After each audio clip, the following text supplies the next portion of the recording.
Oi, pessoal, tudo bem? Boa noite. Espero que vocês estejam bem de saúde, família de vocês, temporal, né? Que tá aqui, ainda bem que vocês não estão tendo que ir para a escola, né? Dá para assistir de casa pelo menos uma coisa menos ruim, né? Que a gente não precisa se deslocar nessa chuva. Bom, a aula de hoje é sobre crises convulsivas. Como a nossa disciplina é neurologia, neuropsiquiatria, então nessas 4 primeiras aulas eu abordei o que tem de mais producente nos hospitais, assim, o que a gente mexe mais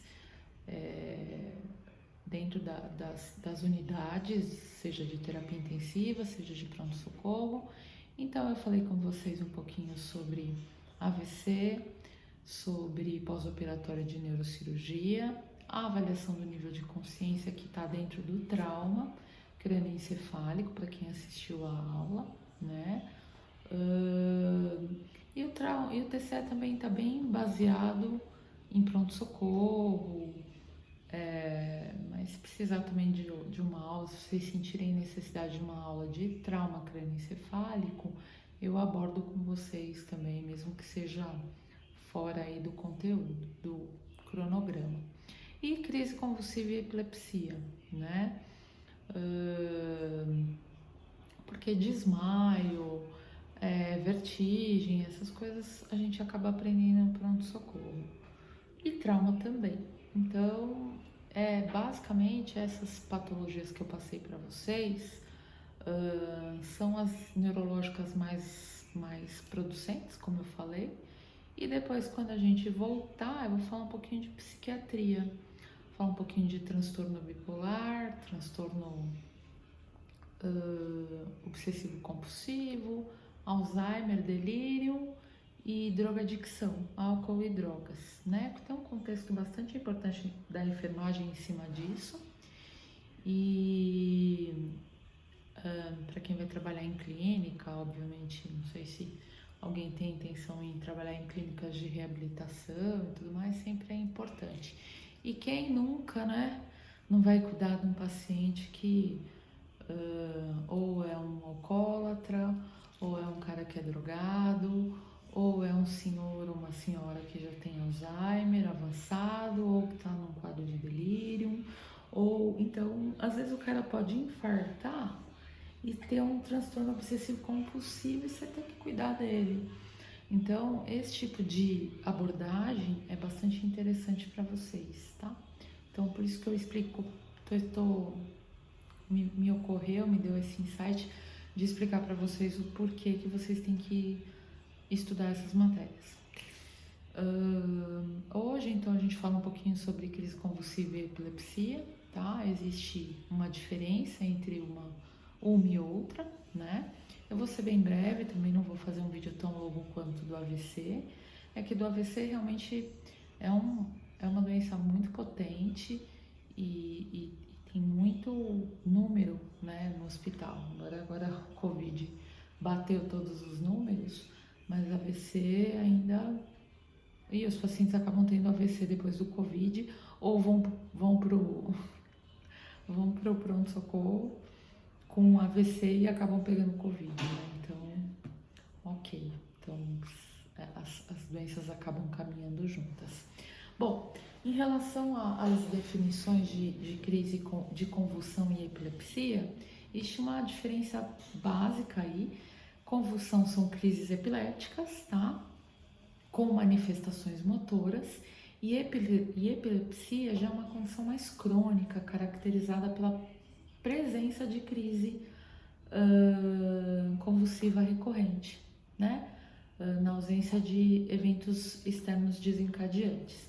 Então, veja, tem as crises epiléticas, as crises convulsivas, que nada mais são do que descargas elétricas anormais, excessivas, de um agrupamento neuronal. Lembra que eu falei para vocês muito sobre sinapse? A sinapse toda se desorganiza, ocorrendo de modo espontâneo ou secundário a algum evento.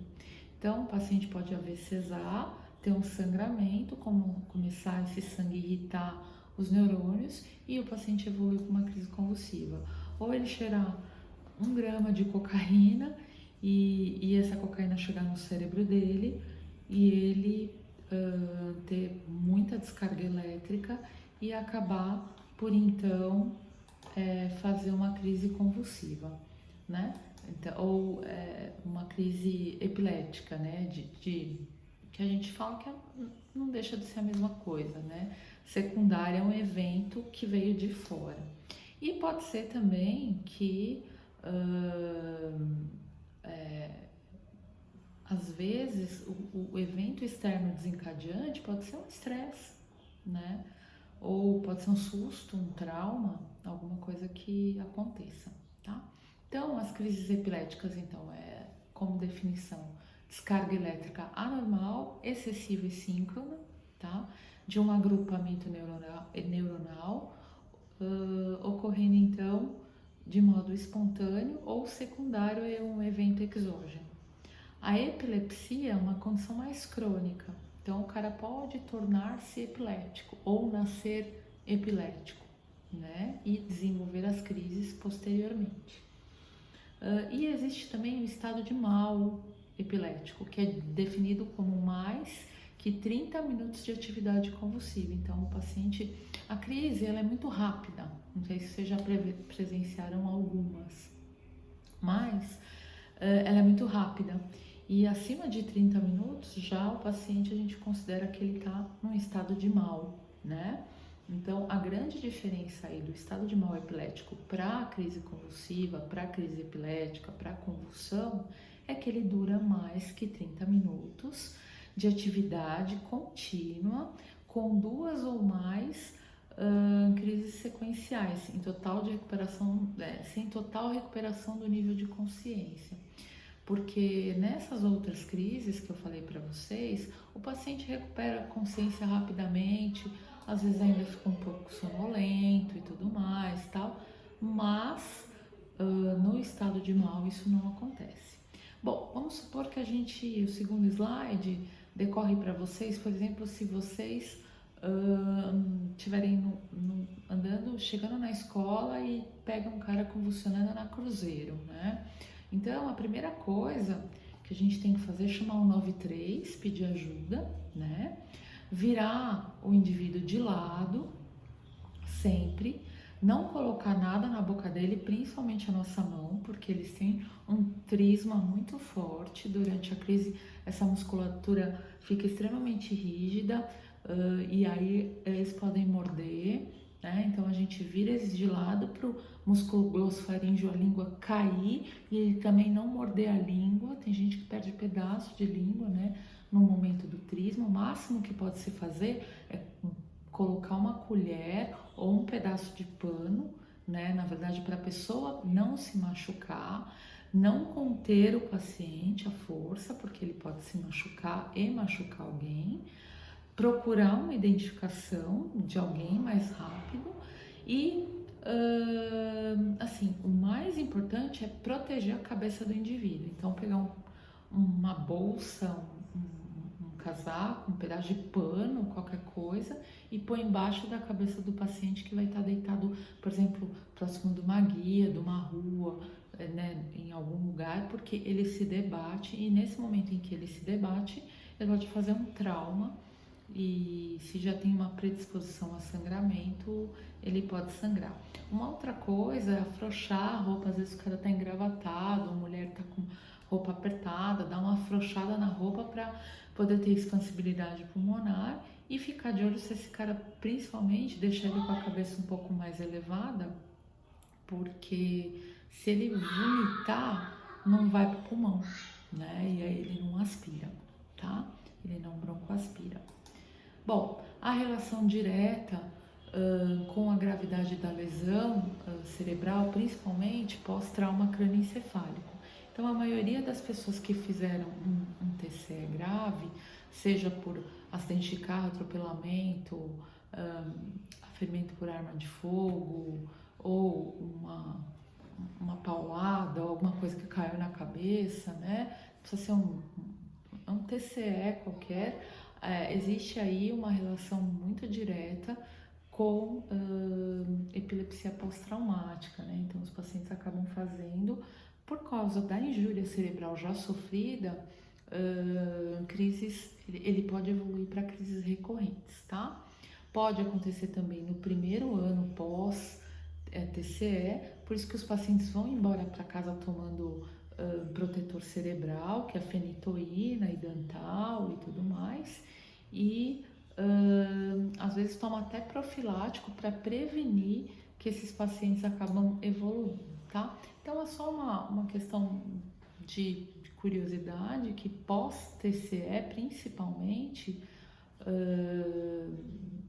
às vezes o paciente tem alta, vai para a clínica ou vai para reabilitação, ele vai ainda com anticonvulsivante, porque a chance dele convulsivar e ter crise nesse período é bastante grande, tá? Além do TCE, outras causas, existem bastante causas que levam à crise convulsiva, são infecções do sistema nervoso central, principalmente a meningite, né? Distúrbio metabólico, alterações da glicemia, da tiroide, alterações hormonais, alterações da bomba sódio-potássio, magnésio, cálcio, jejuns prolongados, cetoacidose diabética. Então, tudo que altera o metabolismo corporal, que vai agredir, de certa forma, o neurônio, qualquer coisa que vai agredir de certa forma o neurônio pode levar à crise convulsiva, tá? Hemorragia, sangue no sistema nervoso central é extremamente irritativa, encefalopatias tóxicas, metabólicas, né, por uso de droga ou, como eu falei, distúrbio metabólico, tá? Encefalopatia hepática, quando o doente já não tem mais a filtragem da bile adequada, a bile ela é filtrada pelo fígado, né? Então, em encefalopatia hepática, quando a bile começa a circular no sangue e cai no sistema nervoso central, na circulação sanguínea cerebral, ela causa uma encefalopatia também e acaba fazendo uma irritação do sistema nervoso central, desencadeando crise, tá? A parada do uso da medicação profilática e intoxicações, como eu já falei para vocês, tá? Bom, a convulsão propriamente dita é uma alteração involuntária e repentina nos sentidos, no comportamento, na atividade muscular, que é a coisa mais externa que a gente vê, e principalmente no nível de consciência, que resulta na irritação e na superatividade das células cerebrais. Por isso que o paciente começa a se debater, tremer, ter movimentos involuntários, queda do músculo da língua, tá? Em crianças, a queda da cabeça para frente e a flexão dos braços para frente também denota um primeiro sinal de crise convulsiva, tá? A crise convulsiva febril, ela é bastante interessante, também é uma crise tônico-clônica, que a gente chama, né? Mexe com tônus, e clônica é que o paciente fica rígido, generalizada, na qual ocorrem alternadamente contrações e relaxamentos musculares bem rítmicos, assim, sabe? De todo o corpo, que é mais visível nos membros inferiores, principalmente, e ocasionalmente nos superiores, com perda súbita da consciência, dificuldade de deglutição, por isso que o risco de broncoaspiração e pneumonia depois associada é bastante considerado, tá? Porque acumula muita saliva na boca, ele não consegue deglutir, né? E além disso, ele tem um despertar lento, confuso, desorganizado, que é aquilo que a gente chama de crise convulsiva pós-comicial, tá? Ou estado pós-comicial. É quando ele começa a despertar da crise e começa meio letárgico, nossa, o que aconteceu comigo? Eu tive uma crise, não sei o que e tal. E aí é uma coisa assim, meio estranha de ver, porque o cara parece que não aconteceu nada com ele se ele não se machucou, né? Às vezes demora um pouquinho a retomar uma respiração normal, mas isso chega a ser normal, tá aqui as figuras para demonstrar para vocês, mas é sempre ficar de olho se ele não vomita e aspira. Então, ela pode ser psicomotora, inicia com um olhar fixo, ausente, progredindo para uma mastigação aleatória, aquele movimento mastigatório, né? A pessoa fica meio desnorteada. A mioclônica, que é a contração muscular súbita, e aquele ataque de queda, que a pessoa acaba caindo no chão. Então, vem primeiro a parte psicomotora, quando começa a crise, e aí depois a contração muscular e a queda, tá? Bom, existem alguns tipos de crise convulsiva, tá? Aqui a crise do tipo grande mal, que é rigidez e contração muscular alternada, suspensão da respiração e consciência, é a mais grave, né? Que precisa estar no hospital, é uma emergência, porque altera a respiração, principalmente, né? Tem a do pequeno mal, que o olhar fica fixo, ausente, dura poucos segundos, que é mais comum em crianças, né? E a tônico-clônica, que é aquela que a gente vai ver muito frequentemente, principalmente nas terapias intensivas, nos pós-operatórios de neurocirurgia, em recuperação pós-anestésica, no pronto-socorro, principalmente em pacientes usuários de droga. Contração de dedos, a mão, e aí começa a se espalhar para a perna, braço, mas a pessoa ainda permanece meio acordada, meio alerta,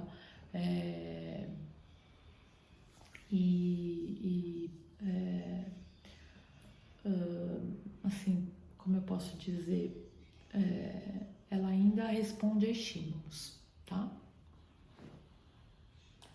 Bom, aí tem aqui uma distribuição no slide para vocês, no slide 10 das crises, a maioria é tônico-clônica, em torno de 50%.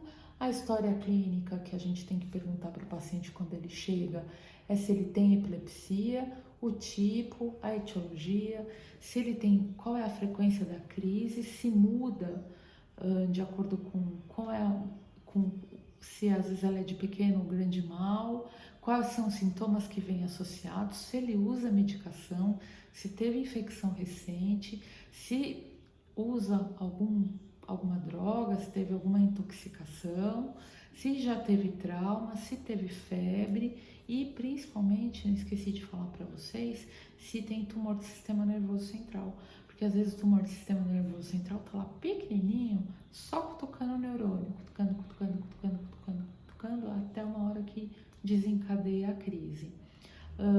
Precisa saber se ele tem alguma alteração neurológica, se é alérgico a alguma coisa, se teve dor de cabeça recente, tudo isso para fazer um trial, para saber se ele tem alguma coisa que comprometa o sistema nervoso central. O vômito e a diarreia é para saber se ele está infectado, né? Ou se está com alguma virose que eventualmente pode cair no sistema nervoso central, tá?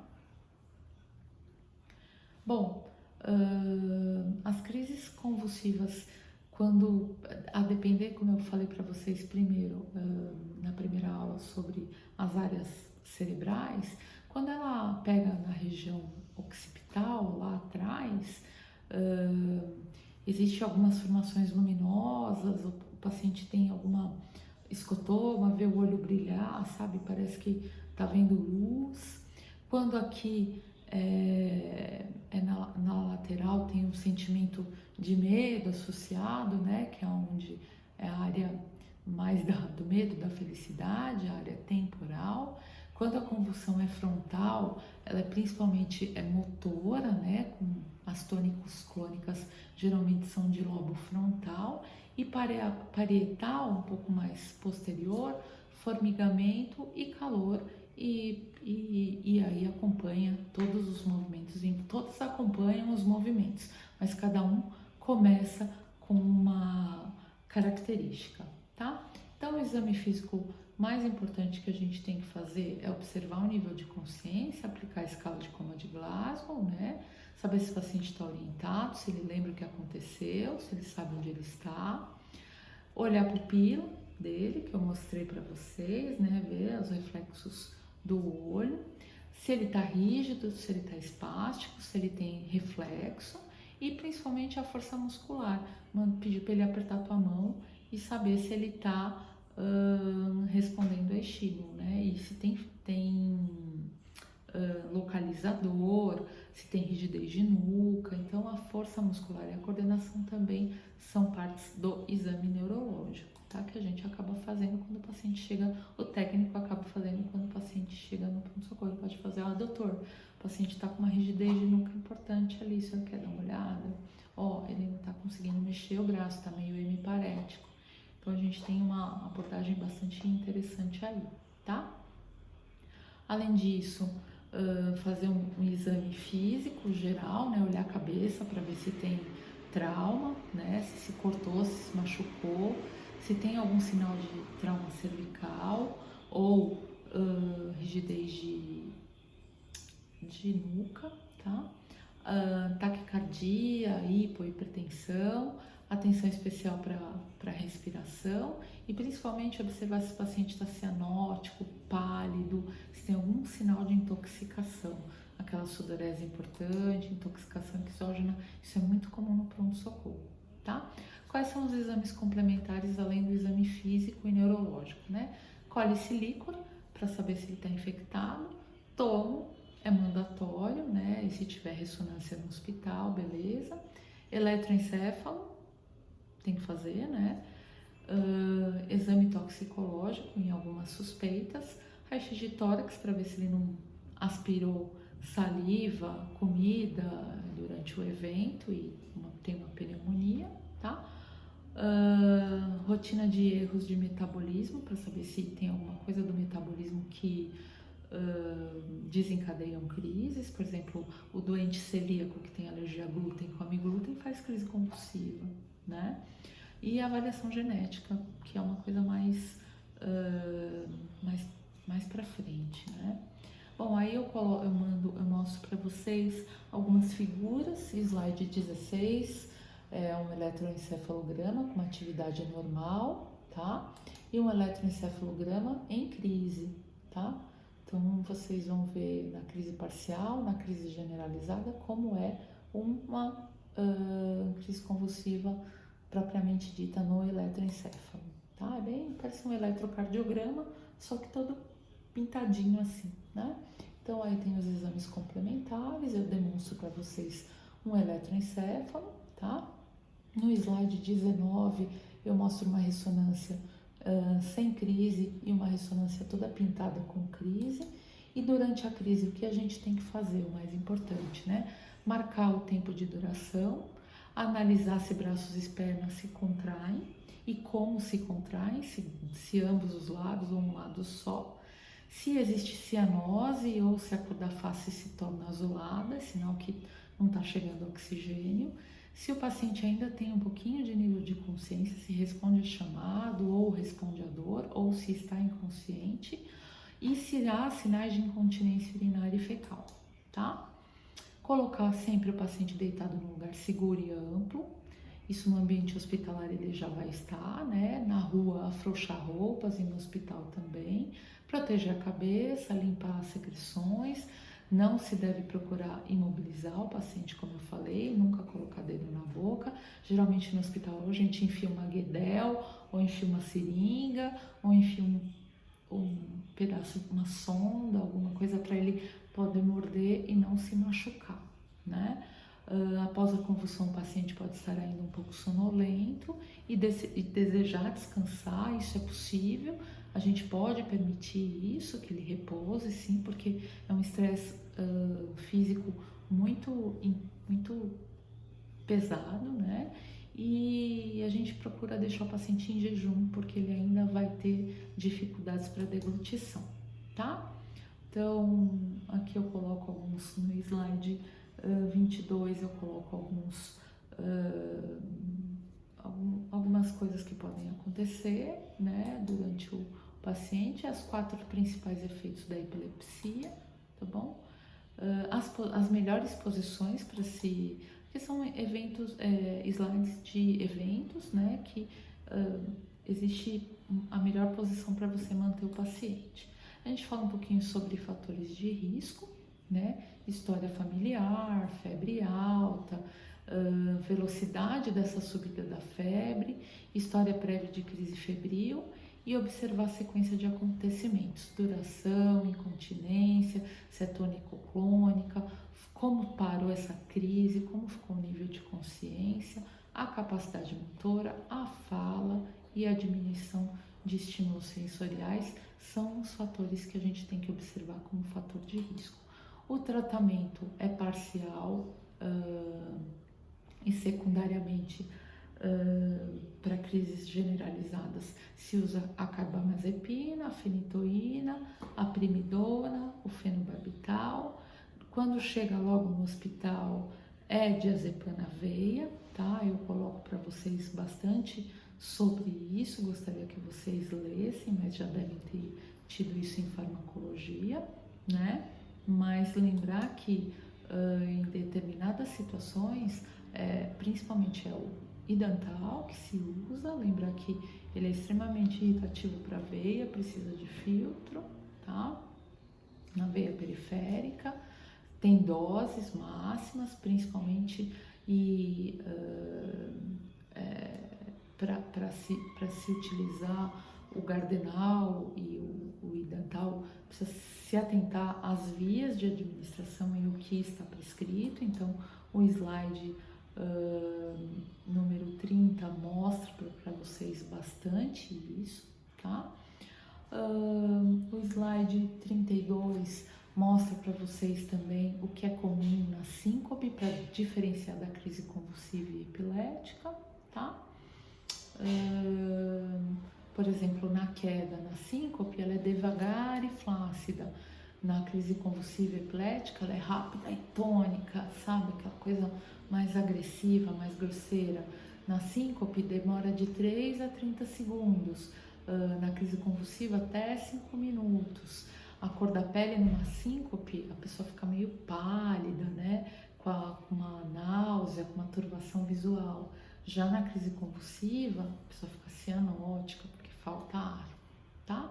Então, em relação à medicação, eu gostaria que vocês vissem, principalmente do slide 28 ao 31, tá? Que eu falo um pouquinho sobre cada medicação, mas a medicação de escolha é o diazepam, no momento em que o paciente chega, e depois a medicação de manutenção e prevenção de crise é o idantal, tá? E aí vem Gardenal, Valproato, que é quando o paciente já está num processo mais crônico de epilepsia ou de crise, ou de pós-crise, né? Tá bom? Então, eu espero que vocês tenham uma boa prova. Eu mandei um resumão aí sobre crise convulsiva, mandei uma resenha sobre epilepsia, eu espero que vocês leiam. Mandei uns vídeos bacanas aí do Drauzio Varela, que fala sobre crise convulsiva, de um neurologista do HCOR, que trabalhou comigo muito tempo no Einstein, também um cara muito bom. Mandei uns exercícios para a prova de amanhã. Quem fizer esses exercícios e dar uma lida no que eu escrevi ali, que eu mandei para a Giovana, vai sair muito bem, tá? E aí, amanhã a gente se vê na prova, eu gravo um vídeo ou mando alguma coisa escrita para vocês no fórum, tá? Mas eu fico com vocês aí à disposição e quem precisar de alguma coisa, eu tô aí, tá bom? Uma boa noite para vocês, bons estudos. Por favor, quem não fez os questionários, faça, porque vocês podem ter até 2 faltas e 2 atrasos no máximo, tá? Então, não vamos perder o time aí disso aí, tá bom? Então, uma boa noite para vocês e um bom estudo.